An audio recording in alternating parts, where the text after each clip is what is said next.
Welcome, everybody, to episode 40 of the Canuckleheads podcast. Shout out to Elias, the Alien Pedersen.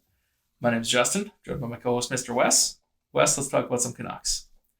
November 27th, 2022, Vancouver at San Jose, finishing up a road trip. This was the second game of back-to-backs. Thatcher Demko and Kakinen get the start. In the first, we had a goal from well-known sniper Kyle Burroughs with a one-timer from the points, assist to Horvat and Miller. We've talked a lot about Burroughs, especially him playing instead of Stillman. Mm-hmm. And look what happens, right? Yeah. Like a puck goes in the right net instead of the wrong net. Yep. This was 1-0 Vancouver after the first. It was 1-1 after two. And then in the third, we had a goal from Ilya Mikheyev, who snaps home a rebound from a PD shot. There's a few good shots off the rush from the PD line.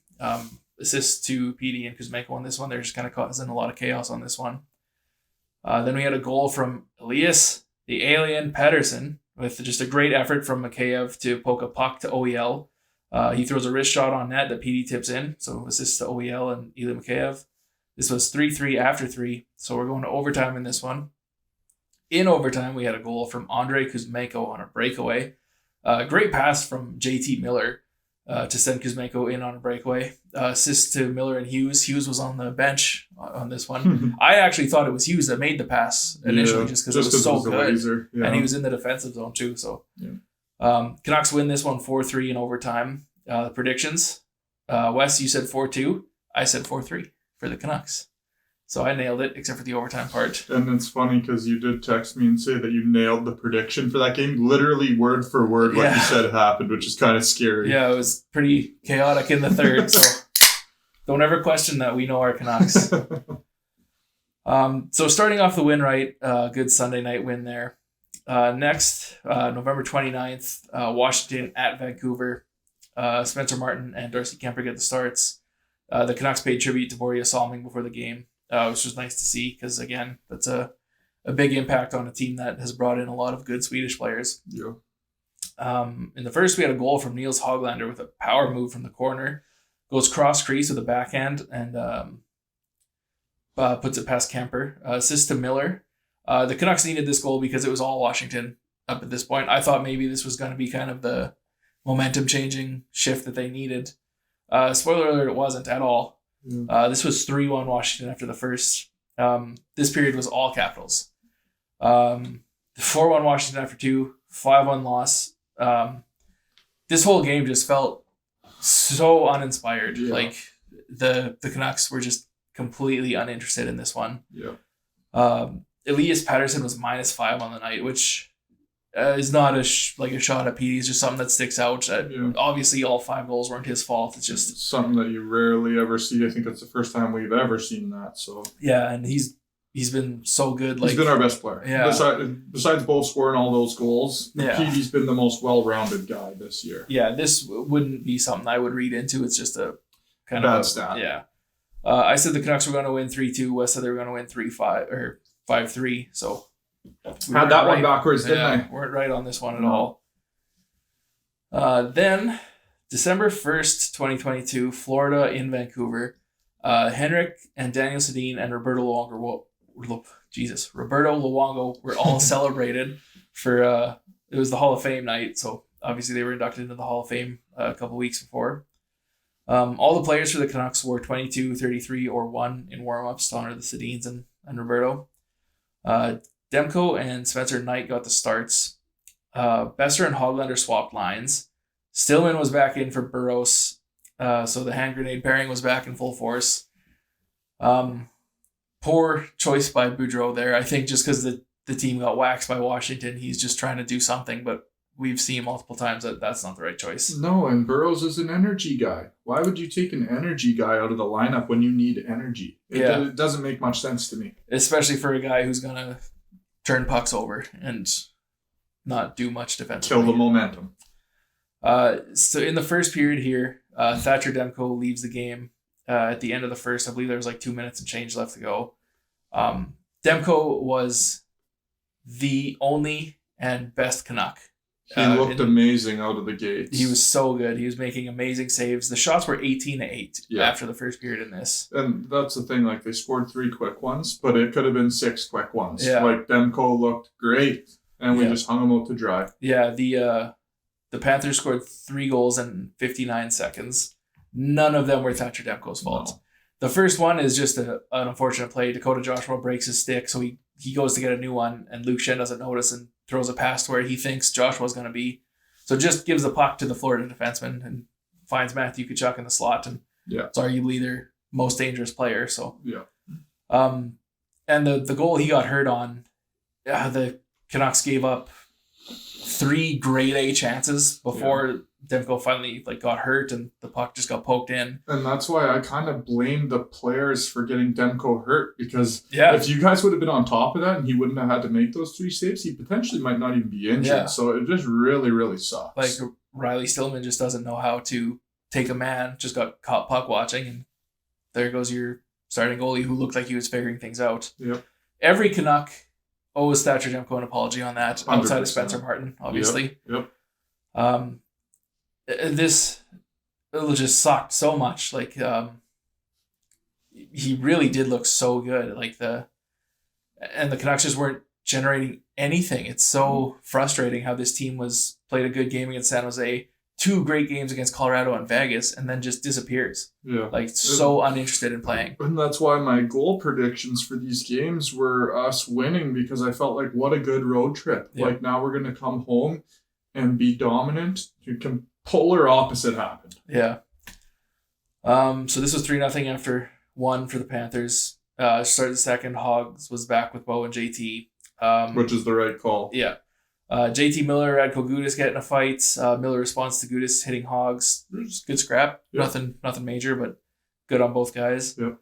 We had a goal from Dakota Joshua on a 2-on-1 with Besser. He tried to pass it to Besser, but just kind of, missed the pass and slid one through Spencer Knight's 5-hole. So, it was a bit of a weird one. Yeah. Assist to Bear and Dries on that. And then, honestly, I don't even have the rest of this filled out. This was the most disappointing game of the season. Yeah, 100%. It was just a slap to the face. It was not pretty to watch. Yeah, and, we both said this was going to be a tough game, but the Canucks just rolled over and died. This. There was no fight from them at all. No. It's like the puck dropped, and they were just like, okay, Florida, this one's yours. Yeah. It was not impressive. Yeah, and you see Thatcher Demko get hurt, couldn't get off the ice on his own. Yeah. It was just a awful, awful situation. Easily for me, this is the worst game of the year from the Canucks. 100%. And it was just, especially at home, right? Yeah.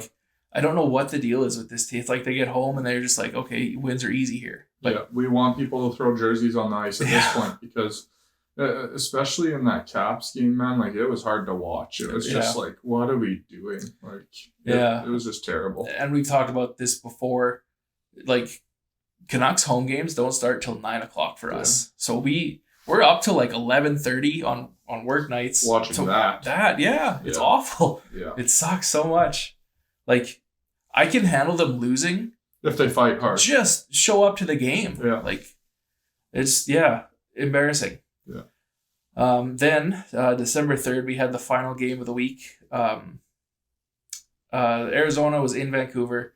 This was Hockey Fights Cancer Night. Spencer Martin and Vemelka get the start. I believe that's how you pronounce his name. Before the game, there was word that Brock Besser was to be a healthy scratch. Dakota Joshua suffered an injury in the morning skate, so Brock was back in. There was a lot of controversy on that, because obviously Hockey Fights Cancer Night is a big thing for Besser. Yeah. Boudreau said today that he didn't know it was Hockey Fights Cancer Night. And I kind of get it, because I didn't know either till puck drop, but still that just looks awful. It does. It looks like it sucks, but originally when I heard Besser was scratched, I was like, honestly, maybe that's what he needs at this point to fire him up. And then you hear about that twist to it, and then it's like a punch to the stomach. It's oh, now I feel like shit. Yeah. And just not a very good situation. Yeah, which we will get further into later here. But Jack Studnicka was back in the lineup. Reverse retro jersey night. In the first, we had a power play goal from, can you guess? Bo Horvat. The one who scores all of our goals. Every power play goal. Tip in from a pass from Petey, assist to Quinn Petey on this one. This was Bo Horvat's 188th goal as a Canuck, which ties him with Todd Bertuzzi for 10th overall in all-time Canucks goals. Crazy. Yeah, like he's like what, 25, 26 years old? Bo's 27. Okay, yeah. So he still has lots of playing time left. You know what I mean? He's gonna and top 10. As long as we can sign him here. Yeah, he's gonna shatter some records for us. But and Todd Bertuzzi was not your average Joe of a player. This was a power big time player for the Canucks when he was in his heyday, and so that's a it just shows credit to Bo for how consistent he's been and how good he's been, basically from the start of his career as a Canuck. And then this year, just lighting it on fire. Yeah. So this was 1-1 Vancouver, or 1-1 after 1. Sorry, 2-1 Arizona after 2. In the third period, OEL left the game. He just kind of got hit, not from behind, but from behind. Yeah. Not one of those dangerous hits. He knew it was coming. It was just kind of the guy's knee hit his knee, and then he just kind of went down in a lot of pain. Left for the majority of the third period, did come back, which is good to see. So hopefully it was just kind of a stinger. Yeah. And then we had a goal from Brock Besser. He picked up a puck after it was kind of poked away from Petey and just kind of swept it into the nets. Dropped to one knee and threw that puck in there like the Brock Besser that we're used to seeing. Yeah, and this was a huge goal. This brought so much life back to the arena. It was dead quiet for a long stretch in Rogers Arena. So because I feel like everyone felt like, oh, here we go again. Yeah, gonna just lose to the Coyotes. But and then for Brock to just do that knee drop, get that classic 1-on-1 sniping with Brock Besser, it was just so nice to see. Yeah, and nobody deserves it more than Bess. Again, we'll talk about this more later, but it was good to see. Yeah. In the third period, Luke Schenn becomes the NHL's all-time hits leader. That's crazy to me. I know they haven't been keeping track very long of this stat, but that just shows how many times this guy takes the body. And it's been a long time, and he's getting 6+ hits every game. Yeah, so that adds up.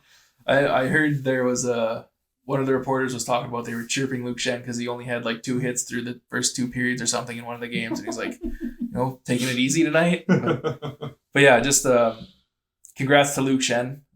Warrior. Yeah, anytime you hold a record in the NHL, it's pretty special. Yeah, and think of all the physical guys to play the game. Yeah. There's some tough dudes that played in the NHL to have that record. That's pretty special. Yeah. So this was 2-2 after 3. So again, we go to overtime, and in overtime we had a overtime power play goal by Beaufort. William. Tips in a Quinn Hughes point shot, assist to Hughes and JT Miller. So Bo moving past Todd Bertuzzi in this with his 189th career goal now. Yep. Now he's got 19 for the season. Yeah. Predictions. Wes said 4-2 Vancouver. Off with your heads. So Wes is still 100% on that. I said it was going to be 5-2 Vancouver. I was getting scared though, boys. It was getting close. It was getting close. But then when they took that penalty, I was like, we have it in the bag. Yeah. That power play at the 4-on-3 is so dangerous. Mm-hmm. But I really thought that this was just going to finish a 2-1 game. The Canucks looked very uninspired, and that goal from Besser was huge. Yeah. That really was the game changer right there. And it looked to me like Brock was playing pissed off because of the call that he received saying he wasn't going to be dressing that night. And it's pretty funny. I watched an interview with Curtis Lazar from today's practice, and he said that Bess told him since he thought he wasn't playing, he had those waffles you throw in the toaster for breakfast. And then boom, he gets the call that he's in after he eats that. And he's like, well, what the hell? But then look what happens. He scores a goal. So Brock maybe carb up before the game. 100%, some syrup, some butter on those pancakes, baby, and just keep that going. That's awesome. Yeah. But that's such a weird situation, right? Originally, I was angry at Boudreau. I'm like, yeah, you can scratch Besser. Just don't do it on this night, right? Yeah. In the warm-ups, they all wore jerseys tributing to somebody. Brock Besser had his dad's name on there. Yeah. So that's, we all know everything Bess and his family went through, and this is a big night for him. Good on him for scoring that goal. 100%. It's a great thing to see as a fan, and it probably felt great for him, right? As a tribute to his dad. 100%. But yeah, that's also something we should mention. There were a lot of nice tributes here. Andrei Kuzmenko, I can't remember the guy's name. He was the first round pick by the Leafs, who's dealing with cancer right now, wore his last name on his jersey. Petey wore Jennifer Smiles' last name to, the late wife of Stan Smeal. So a lot of nice things to see there. Hockey Fights Cancer Night is very important to me personally. Yeah. It's nice to see them do that and raise awareness for all that. So 100%. Good on the Canucks and the league just for doing that in general. Yeah. So the Hockey Fights Cancer Night is just such a weird thing for Boudreaux to try and scratch Best there. I kind of believe him that he didn't know, because I didn't know either. Yeah, so I believe Boudreaux. I don't think he would do something malicious like that. He likes Best as a player. He likes him as a person. Yeah, and I think it was a mistake. You can wait a game to scratch him too. 100%. And I didn't disagree with that. Before all of this, the big night and everything. Yeah. I thought it was just a regular game as well, and I thought, hey, not a bad idea. Maybe it'll fire Bess up. Maybe he'll start shooting the puck, because we still see he's not shooting the puck the way he used to. Yeah. He's handling it too much before he's letting it go. You see him on that goal there. He just drops to one knee and lets that fucking thing rip, man. Yep. And that's how Bess scores his goals. So it's sick to see him in the game. First, a game that really matters to him, and scoring a big goal. Yeah.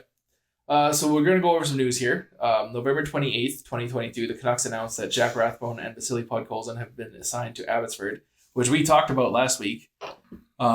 I don't view this as a demotion for either guys. I view it as getting them on the ice. Apparently, Vasily Podkolzin just lit it up last game. He's been looking good. He's been throwing the body and got a nice assist last night. Yep. Needs ice time. That's the whole point of this. It doesn't matter you're in the AHL, go and play. That's go get your confidence back. I have full confidence in Pods that he's an everyday NHLer. Yeah. Rathbone, I'm not sure, but I'm not giving up on him by any means. I feel like if we didn't, our D is just a little bit messed up right now. If it wasn't positioned the way it was, he'd be in the lineup right now. But I think he cracks it next year for sure, full time. But we'll see. November 29th, 2022, the Canucks recall Phil DiGiuseppe. November 30th, 2022, the Canucks announced during the 23-24 season that Roberto Luongo will be inducted into the Ring of Honor. There was a lot of discussion on this, that this was kind of a mistake by the Canucks and they should just retire his number. Yeah. I think his number should be retired, but I'm also not disappointed that they're inducting him into the Ring of Honor. Who says you can't do both? Yeah, no, 100%. It's very rare that you see a goalie named captain, and just for that alone, it's man, you might as well retire the number. But I mean, whatever, it is what it is, I guess. And he was an absolute monster in Vancouver. He should have won a Vezina Trophy at least once. Mm-hmm. But yeah, I get the point, right? You should retire his number, but also let's not.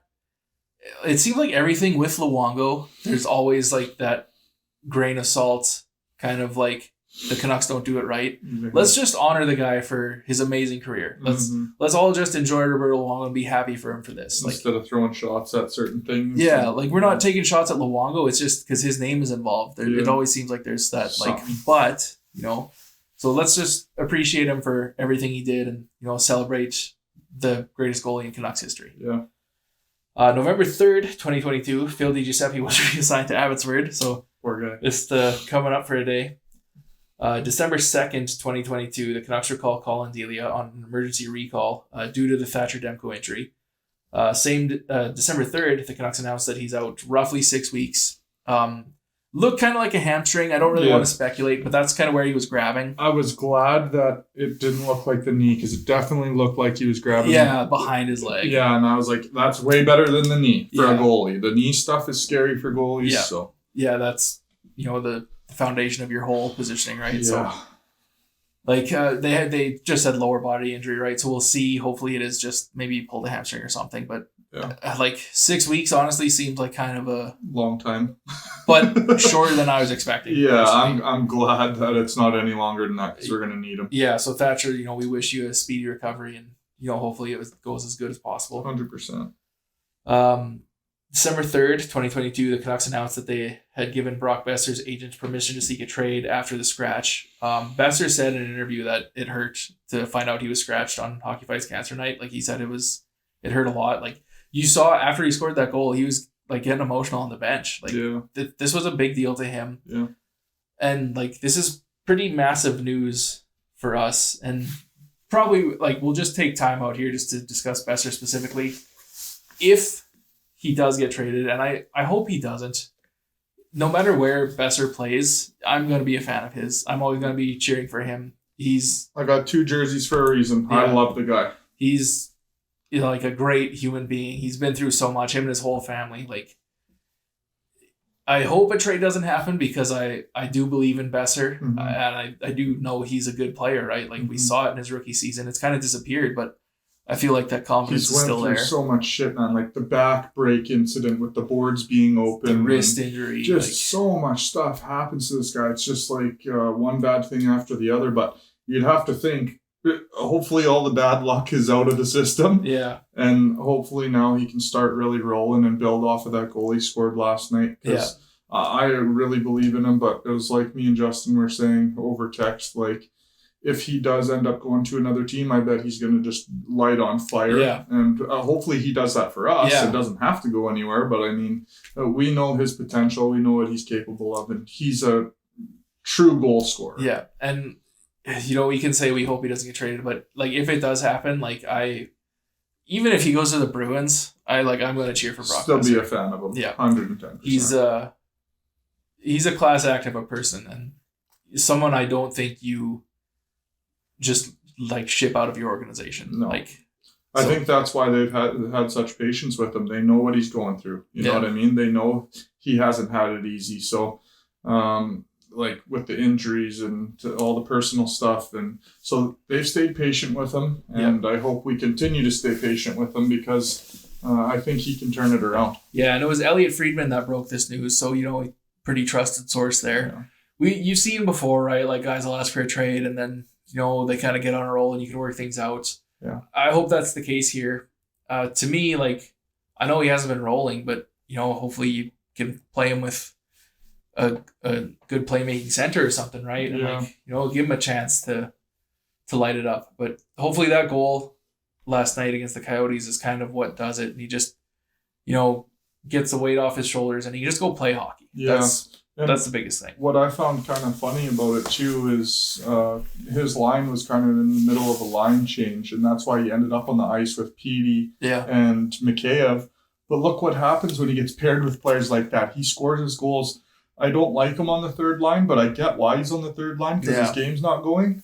But I'd like to see him just start putting some stuff together so we can bump him up in the lineup and he can start really producing. Yeah.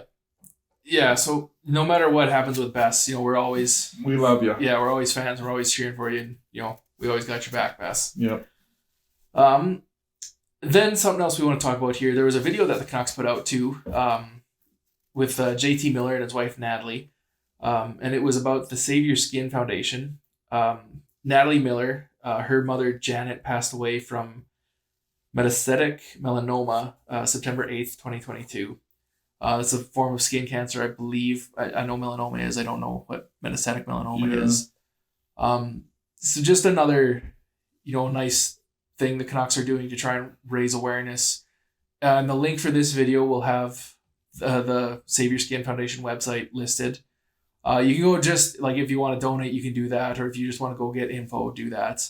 The Millers have been raising money for this foundation too, which, again, like, it's an important thing for us. Like I personally have had cancer, and like it's really hard to deal with, and like as the person that has it, I can only imagine that's really difficult too to watch somebody go through it. Like because you can't really do much, right? Like you have to trust the doctors, and it takes a lot, man. It takes a lot. Yeah. So we'll list that, and just like a personal like thank you to the Millers for doing something like that. That's a great thing that they're both doing, and we hope that they continue to have like great success and raise a ton of money for it. Yeah, and it's so it just happened not that long ago. You could tell his wife was pretty emotional when she was talking about it. So kudos to her for being able to talk about it and raising awareness. Yeah, and even you could tell it affected JT too, right? Like, and like then their kids are, they don't have their grandma and stuff like that. Like it's just it affects so many people, like just one person. So So please go check out that link and do what you can. Let's go over score predictions for the next week here, Wes. We have Montreal in the house December 5th, 9:30 puck drop for the boys on the Canuckleheads podcast. Yeah. So this is probably a midnight, 12:30 going to bed for this one. Yep. I don't have much confidence in the boys right now either. Oh, she's been a rough go. It has been a rough go. But what do you think the score is going to be in this one? I mean, we took it to OT, and I hate that I keep chirping Arizona like they're not a really good team, because they're not a really good team, but they're hard to play against on some nights. Like, some nights, man, when they show up, they're a big team. They played good as a team. Yeah, they play with structure. Yeah, they don't really have a superstar. They have some good players, but not an absolute game breaker. For sure. Yeah, as a complete team, they played hard. There was no quitting them. No. And, Vejmelka gives up a lot of rebounds, but he also made a ton of saves. So. Yep. And we're playing against a team that does have a couple studs. Kirby Doc looked like he reinvented his game with the goddamn Canadians. And then you got Nick Suzuki out here pulling the Datsuk in the shootout. He's always dangerous. So, and then you got Cole Caulfield. They got a skilled team, 100%. But Spencer Martin's looked good. Petey's looking great. I think we come away with the win, but it's going to be a tight one, 3-2 Vancouver Canucks. I'm going to say 4-3 Vancouver Canucks. I like it. Then Wednesday, December 7th, we are in San Jose. I'm going to give this one 3-2 Canucks. I'll go 4-2 Canucks. I really hope we can get another dub against San Jose and just kind of bury them and let them know we're the better team. I don't like San Jose, so I hope we put the boots to them. All right, then Saturday night, we got a tough one. At home with the Wild in the house. Kirill Kaprizov coming in. Marc-Andre Fleury. Big Revo now. Ryan Reeves. Yeah, it's Greenway. Couple goons. Sorry for using that word. I know some players don't like that, but couple tough guys. Yeah. So yeah, that's Minnesota's always a tough game. Yeah. Oh, what do you think the score is going to be in that? They play super hard against us all the time, man. It's such a tough prediction. I think maybe 3-2 Wild, and I hate to say that out of my mouth, but it's just how I feel. I'm going to go 4-2 Wild. Yeah. I kind of think Minnesota's going to take that one, especially if Fleury starts. Fleury just doesn't lose the Canucks. Yeah. So yeah, that'll be it for that week. We got 3 games. Again, that 9:30 puck drop in San Jose too, so another late one. Yeah. But yeah, now let's go over our Canucks of the week here. Wes and I were talking before the show. It's kind of hard to pick a Canuck of the week, just how the Washington and Florida games went. Yeah, I almost wanted to say no Canuck of the week this week and just be a negative guy about it, but can't do that. There was definitely some really good efforts. I wanted to shout out Studnicka. He got put in the lineup last night and then had that sick toe drag, brought it into the net, sick behind the back pass, and then obviously Amon almost gets the goal, but then it gets called off. Yeah, that one I should have relooked at it, because if the Coyotes player just falls and knocks the net off, that's a goal in my mind. Yeah. I don't know if it almost looks intentional to knock the net off. Yeah, I don't know if he got tripped or not. I should have looked that up. I apologize for that one too. That was a point I should have brought up. I just thought that's awesome. We put him in the lineup and look at him. He's making plays. Like, he looked really good. So wanted to shout him out. But obviously, I'm giving it to Luke Shin this week. He's been a rock for our team all season long. Obviously in the one game looked like he was fighting the puck, like you said. Like, he didn't look that great, but it's because this guy, he probably deals with injuries all the time and just doesn't say anything about it. Yeah, to be fair to Luke Shen, the whole team didn't look that great. So. No, 100%. And Boudreau even kind of mentioned that in an interview, like, hurt or not, this guy plays night in, night out, always brings the physicality. You can really rely on him. Holds people accountable. JT Miller, which I really liked. So he's my Canuck of the week.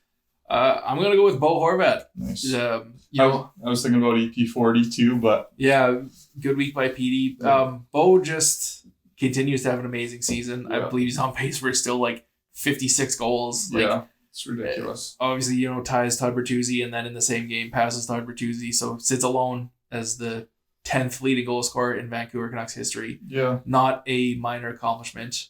So, yeah, Bo's my Canuck of the week. And they said something about his multi-goal games, too. Like, he has, cool stat where it's, most multi-goal games this season or something like that. I get him, man. It seems like every game he scores 2 goals. It's crazy, man. And, they were like, oh, he's been on a little bit of a slump. What, 2 games where he did? Yeah, you know what I mean? 3 without a goal. Yeah, 2 without a goal, and they call that a slump for Bo Horvat these days. So. That's a good week for Tanner Pearson. 100%. I definitely see that one there. Bo has been amazing. So yeah, all in all, a pretty up and down week for the Canucks here. Like, started the week off good, middle of the week, I felt like this was it for the team. Yeah. And, we have a win against Arizona, which doesn't instill a ton of confidence in me, but at least it was a win. Yeah. Still 3 points out of a playoff spot. Yep, and against someone in our division, which is always important. Yeah, so. At least we lost to Eastern Conference teams, so it's not a 4-point game. Yeah.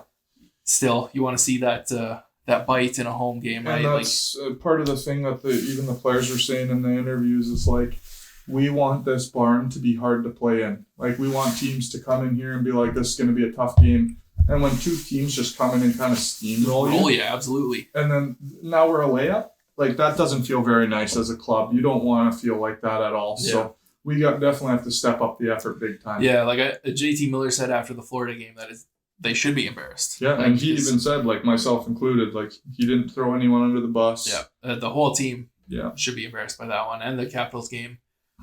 Even the Coyotes game, they didn't look good. It was just kind of a...